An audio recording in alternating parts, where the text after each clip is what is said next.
Hey everyone, and welcome to my latest tutorial, a portrait study of George. Now, this tutorial is aimed at intermediate to advanced ZBrush users, and if you are a complete beginner, I definitely wouldn't recommend this tutorial. I do have beginner tutorials which you guys can check out.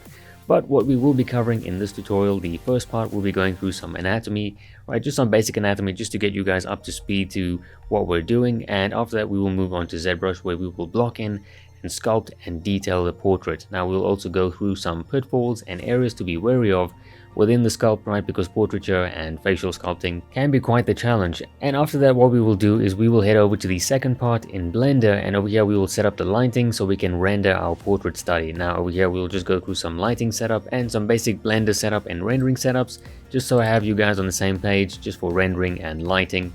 And that is pretty much it. So this is one of my shorter tutorials, or probably my shortest tutorial, and it's clocked in at around maybe 6.5 to about 7 hours. So we are going through quite a bit of stuff here, but a pretty simple portrait study. And for those of you still curious, I do have a free speedsculpt version of this tutorial down below. But for those of you who are ready for a challenge, I will see you in ZBrush.